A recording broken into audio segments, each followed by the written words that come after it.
जय जगन्नाथ मु प्रसन्न कुमार साहू आपन को स्वागत करुच्ची मो यूट्यूब चैनल प्रसन्न का तड़कर आ गोटे नुआ वीडियो को। आज वीडियो रे मु आपन को नहीं जगतसिंहपुर जिलार गोरखनाथ पीठ को। तो ये वीडियो रे मु आपन को संपूर्ण गोरखनाथ पीठ बुले देखेबी। ता सहित आम जानिबा गोरखनाथ पीठ रे कौन रही इतिहास और लोककथा। मोर गोटे रिक्वेस्ट ए वीडियो को देखी आपन लाइक करेंगे और शेयर करेंगे। बर्तमान ये पिला को बहुत जोर भोग करुच्ची बिना खटा दिया खाई सारे। तो सांग मैंने चैनल नुआ थे आप वीडियो को लाइक करेंगे और सब्सक्राइब करेंगे और कमेंट करने को जमार भी भूलि। चलतु स्टार्ट करवा आम ब्लॉग। तो सांग मैंने आंभ मानकर यात्रा स्टार्ट हुए बालिकुदार नरील ग्राम रु। तापर आंभे मैंने मल्लिकापुर छक दे परहाट रे पहुंची गलु। तो एबे आंभे मैंने कृष्णदासपुर रु कटरा अभिमुखे जाऊछु। तो सांग मैंने आपण मैंने देखि पारुथिबे रास्तार चतुर्पार्श्व केमिति सुंदर दृश्य देखा जाउछि। सुंदर हरा भरा परिवेश। तो सांग मैंने वीडियो रे मो सहित लास्ट पर्यंत बनी रहंतु और देखंतु केते मजा आछि। तो आपन को ये सुंदर परिवेश बहुत ही भल लागुथिबो। वर्तमान आमे कटरा रु कनकपुर अभिमुखे जाउछे। तो कनकपुर रु सारला मंदिर प्रथम आसीबो।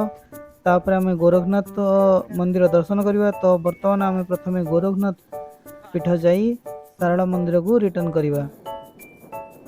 वर्तमान आमे कनकपुर रु गोरखनाथ पीठ रास्ता रे पहुंची गलेनी।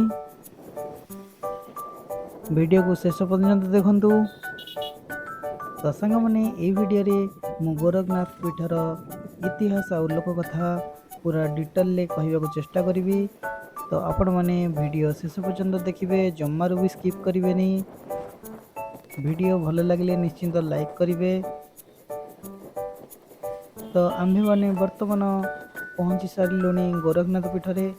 आउ जस्ट 500 मीटर दूर रे गोरखनाथ पीठ देखंतु आपण को दूर देखा जाउथिबो। तो ये देखंतु आमे पहुँची सारी वर्तमान गोरखनाथ पीठ रे। वर्तमान आमे गोरखनाथ पीठ बुली पूरा डिटेल ले देखेबी।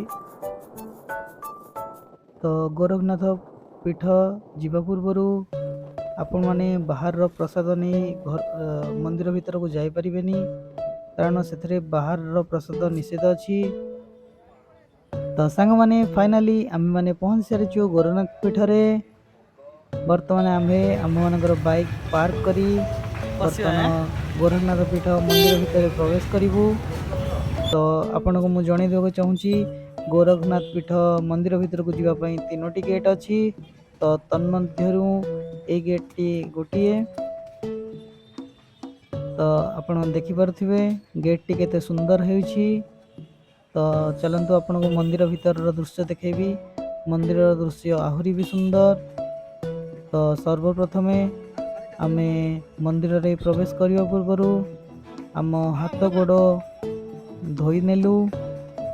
बर्तमान आमे मंदिर भीतर प्रवेश करूँ। तो यही स्थान रे पूजा पाउथिबा गोरखनाथ होउछंती भगवान शिवंकर एक अंश बा अवतार। यही स्थान रे बाबा गोरखनाथ बाघ चमड़ा उपरे एवं साप मानक मध्यरे महामृत्युंजय योगरे ध्यान करि आसुछंती। तांकठारु किछि दूरे अनादि कालर एक ध्वनि जली आसुछि। आउ ये ध्वनि जो विभूति बाहर से विभूति प्रत्येक दिन आसुथिबा भक्त मान को प्रसाद रूप में खाइबा को दिया जाए। प्रत्येक दिन यही पीठ को हजार हजार संख्यार भक्त माने बाबा को दर्शन करने को आसी थांती एवं तांकर विभूति पाई थांती। आहु एही धाम रे खाइबा पई आपण अन्न प्रसाद प्रथमे बुकिंग करि परिबे एवं घर को भी मध्य नहीं पारिबे। किंतु घर को नेबा पई आपण को पॉलिथिन रो व्यवस्था निजे करबा को पड़िबो। तो देखंतु मंदिर केते सुंदर देखा जाउछि एवं एहार कारुकार्य केते सुंदर। ଆପଣମାନେ ବହୁତ ସାରା ବଟ ବୃକ୍ଷ ଦେଖିପାରୁଥିବେ। ସେଇ ବଟ ବୃକ୍ଷରେ ଦେଖିପାରୁଥିବେ ଭକ୍ତମାନେ କେମିତି ତାଙ୍କର ମନର କଥାକୁ ପ୍ରକାଶ କରି ଶଙ୍ଖା ସହିତ ଏହି ଛିଟକୁ ବାନ୍ଧି ଦେଇଛନ୍ତି। ଏହି ପୀଠରେ ଭକ୍ତମାନଙ୍କ ପାଇଁ ହାତ ଗୋଡ଼ ଧୋଇବା ପାଇଁ ନଳକୂପର ବ୍ୟବସ୍ଥା ବି ରହିଛି। ଆପଣ ପ୍ରତି ଗେଟ୍ରେ ଗୋଡ଼ ହାତ ଧୋଇବା ପାଇଁ ଆପଣ ନଳକୂପର ବ୍ୟବହାର କରିପାରିବେ। ଆଉ ଯେମିତିକି ମୁଁ ଭିଡ଼ିଓର ଷ୍ଟାର୍ଟିଂରେ କହିଥିଲି କି ଏହି ପୀଠରେ ବାହାରର ପ୍ରସାଦ ଆଲାଉ ନାହିଁ, ବର୍ଜିତ ଅଛି। ତ ଏହି ପୀଠରେ ଭକ୍ତମାନେ ମନ୍ଦିର ପରିସରରେ ଥିବା ଦୋକାନମାନଙ୍କରୁ ନିଜ ପୂଜା ପାଇଁ ସେମାନେ ପ୍ରସାଦ କିଣିପାରିବେ ଏବଂ ସେମାନେ এই ଦେଖନ୍ତୁ ଆପଣ ଭୋଗ ଦେଖିପାରୁଥିବେ ବହୁତ ସାରା ଦୋକାନ ଅଛି। ତ ଏହି ଦୋକାନରୁ ଆପଣମାନେ କେବଳ ଭୋଗ କିଣି ବାବାଙ୍କ ପାଖରେ ପୂଜା କରିପାରିବେ। ବାବା ଗୋରଖନାଥଙ୍କ ଆବିର୍ଭାବ ପଛରେ ଏକ ସୁନ୍ଦର କାହାଣୀ ରହିଛି। ତ କାହାଣୀଟି ଏପରିକି ଅହଲ୍ୟା ନାମରେ ଜଣେ ବ୍ରାହ୍ମଣୀ ଥିଲେ, ଯିଏକି 12 ବର୍ଷ ହେବ ନିଃସନ୍ତାନ ଥିଲେ। ଦିନେ ହଠାତ୍ ତ୍ରିକାଳଦର୍ଶୀ ମର୍ଚ୍ଚିନ୍ଦ୍ରନାଥ ଭିକ୍ଷା ପାଇଁ ବ୍ରାହ୍ମଣୀର ଦ୍ୱାରସ୍ଥ ହୋଇଥିଲେ। ବ୍ରାହ୍ମଣୀଟିର ଦୁଃଖ ଦେଖି ଏହାର କାରଣ ପଚାରିଥିଲେ ଏବଂ ବାବା ମର୍ଚ୍ଚିନ୍ଦ୍ରନାଥ ବ୍ରାହ୍ମଣୀର ସେବାରେ ସନ୍ତୁଷ୍ଟ ହୋଇ ତାଙ୍କୁ କିଛି ବିଭୂତି ଖାଇବା ପାଇଁ ଦେଇଥିଲେ ଏବଂ ତା ସହିତ ସନ୍ତାନ ପ୍ରାପ୍ତିର ଯୋଗ ପାଇଁ ଆଶୀର୍ବାଦ କରିଥିଲେ। କିନ୍ତୁ ଦୁଃଖର କଥା, ସାହି ପଡ଼ିଶାଙ୍କ ଟାହି ଟାପର ଶୁଣି ବାବା ମର୍ଚ୍ଚିନ୍ଦ୍ରନାଥ ଦେଇଥିବା ବିଭୂତିକୁ ବାରିପଟେ ଥିବା ଖତ ଗାଡ଼ିଆକୁ ସେ ଫିଙ୍ଗି ଦେଇଥିଲା। ତ ଏମିତି ତା ଭିତରେ 12 ବର୍ଷ ବିତି ଯାଇଥାଏ। ପୁଣି ଥରେ ବାବା ମର୍ଚ୍ଚିନ୍ଦ୍ରନାଥ ବ୍ରାହ୍ମଣୀଟିର ଘର ଦ୍ୱାରସ୍ଥ ହୋଇଥାନ୍ତି। ଆଉ ଅହଲ୍ୟା ବ୍ରାହ୍ମଣୀକୁ ଯେଉଁ 12 ବର୍ଷ ଭିତରେ ଯାହା ବିତି ଯାଇଛି ସିଏ ବାବାଙ୍କୁ ତା ବିଷୟରେ ଜଣାଇଥାଏ। ତ୍ରିକାଳଦର୍ଶୀ ବାବା ମର୍ଚ୍ଚିନ୍ଦ୍ରନାଥ ସେ ଖତ ଗାଡ଼ିଆ ପାଖକୁ ଯାଆନ୍ତି ଏବଂ ବ୍ରାହ୍ମଣୀ ଯେଉଁ ସ୍ଥାନରେ ବିଭୂତି ଫିଙ୍ଗି ଦେଇଥିଲା ସେ ସ୍ଥାନରେ କିଛି ପବିତ୍ର ଜଳ ସିଞ୍ଚନ କରନ୍ତି। ଜଳ ସିଞ୍ଚନ କଲା ପରେ ସେ ଗୋବର ଗାଡ଼ିଆ ଭିତରୁ ଏକ 12 ବର୍ଷର ବାଳକ ଉତ୍ପନ୍ନ ହୁଏ, ଯିଏ ହେଉଥିଲେ ସ୍ୱୟଂ ପ୍ରଭୁ ବାବା ଗୋରଖନାଥ। ଦେଖନ୍ତୁ, ଇଏ ଥିଲା ଗୋରଖନାଥ ପୀଠ ପଛରେ ରହିଥିବା ଇତିହାସ ଆଉ ଲୋକକଥା। ତ ଆଉ ଗୋଟେ ଲୋକକଥା ଅଛି, ଯେଉଁ ବି ବ୍ୟକ୍ତିକୁ ସର୍ପ ଦଂଶନ କରେ, ସେ ଯେକୌଣସି ବି ସର୍ପ ହେଉ, ଲୋକମାନେ କୁହନ୍ତି କି ଏହି ଧାମରେ ଯେଉଁ ବିଭୂତି ଦିଆଯାଏ ସେ ବିଭୂତିର ସେବନ ଦ୍ୱାରା ସେମାନଙ୍କ ସର୍ପ ଦଂଶନରୁ ମୁକ୍ତ ହୋଇଥାନ୍ତି ଏବଂ ପୁରା ସୁସ୍ଥ ହୋଇଯାଇଥାନ୍ତି। ତ ସାଙ୍ଗମାନେ, ଏ ଥିଲା ବାବା ଗୋରଖନାଥ ପୀଠର ଇତିହାସ ଆଉ ଲୋକକଥା।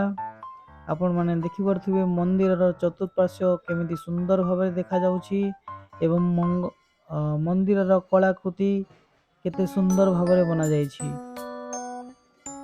ତ ସାଙ୍ଗମାନେ, ଆପଣମାନେ ଗୋରଖନାଥ ପୀଠ ଆସିବା ପାଇଁ ଜଗତସିଂହପୁରର ଡିଷ୍ଟାନ୍ସ ରହୁଛି 13 କିଲୋମିଟର। ଆପଣମାନେ ଜଗତସିଂହପୁରରୁ ଡାଇରେକ୍ଟ ଆସିପାରିବେ ଅଟୋ ବା କାର୍ ରିକ୍ସା କରି। ତ ଦେଖନ୍ତୁ, ମନ୍ଦିରର ବର୍ତ୍ତମାନ ଇଏ ଚତୁଃପାର୍ଶ୍ୱ ମୁଁ ଆପଣଙ୍କୁ ଦେଖାଉଛି। ଇଏ ହେଉଛି ରୋଷେଇଶାଳା ବା ରୋଷେଇ କକ୍ଷ। ତ ଇଏ ହେଲା ମନ୍ଦିର ଆମର। ତ ବର୍ତ୍ତମାନ ଆମେ ଅନ୍ନପ୍ରସାଦ ପାଇଁ ବୁକିଂ କଲୁ, ଯାହାର ମୂଲ୍ୟ ଥିଲା ମାତ୍ର 100 ଟଙ୍କା। ବର୍ତ୍ତମାନ ଆମେ କିଛି ସମୟ ପରେ ଅନ୍ନପ୍ରସାଦ ଖାଇବୁ। ଦେଖନ୍ତୁ, ବର୍ତ୍ତମାନ ଆମର ଅନ୍ନପ୍ରସାଦ ଲାଗିସାରିଛି। ଦେଖନ୍ତୁ, ବହୁତ ହି ଭଲ ଟେଷ୍ଟ ଥିଲା। ଆପଣମାନେ ମନ୍ଦିରରେ ଯାହା ବି କୁହନ୍ତୁ ବହୁତ ହି ଶାନ୍ତି ମିଳେ। ତ ସାଙ୍ଗମାନେ, ମୁଁ ଆଶା କରୁଛି କି ଗୋରଖନାଥ ବିଷୟରେ ମୁଁ ଆପଣଙ୍କୁ କିଛି ଭଲ କଥା ଜଣେଇଲି। ତ ଭିଡ଼ିଓଟି ଯଦି ଆପଣଙ୍କୁ ଭଲ ଲାଗିଥାଏ ତାହେଲେ ଆପଣ ଲାଇକ୍ କରିବେ ଆଉ ସେୟାର କରିବେ। ଆଉ ଯଦି ଆପଣ ମୋ ଚ୍ୟାନେଲରେ ନୂଆ ଅଛନ୍ତି ତ ଚ୍ୟାନେଲକୁ ସବସ୍କ୍ରାଇବ୍ କରିବେ। ବର୍ତ୍ତମାନ ସମସ୍ତଙ୍କୁ ବହୁତ ଭୋକ ଆଉ ସେମାନେ ଖାଇବାରେ ଲାଗି ଯାଇଛନ୍ତି। ବର୍ତ୍ତମାନ ସମୟ ଲଗଭଗ 3ଟା ହେଇଯାଇଥିଲା। ତ 2ଟାରୁ 3ଟା ମନ୍ଦିର ବନ୍ଦ ରୁହେ, ସେଥିପାଇଁ ଆମେ ଏଠି ଅନ୍ନପ୍ରସାଦ ଗ୍ରହଣ କଲୁ। ତ ଆପଣ ବି ଏହି ସ୍ଥାନକୁ ବୁଲିବାକୁ ଆସନ୍ତୁ। ବହୁତ ହି ଶାନ୍ତ ପରିବେଶ ଆଉ ବହୁତ ହି ଶାନ୍ତି ମିଳେ। ଆଉ ଏହିଠାରେ କୁହାଯାଏ କି ବହୁତ ସାରା ନାଗସାପ ବସବାସ କରନ୍ତି, କିନ୍ତୁ କାହାରି ବି କ୍ଷତି କରନ୍ତି ନାହିଁ। ଧନ୍ୟବାଦ। ଆଉ ଆମର ନେକ୍ସଟ ବ୍ଲଗ ସାରଳା ପୀଠ ମୁଁ ବହୁତ ଜଲ୍ଦି ଆପଣଙ୍କୁ ଦେଖେଇବି। ଭିଡ଼ିଓରେ ବନି ରୁହନ୍ତୁ, ଚ୍ୟାନେଲକୁ ସବସ୍କ୍ରାଇବ୍ କରନ୍ତୁ। ଧନ୍ୟବାଦ।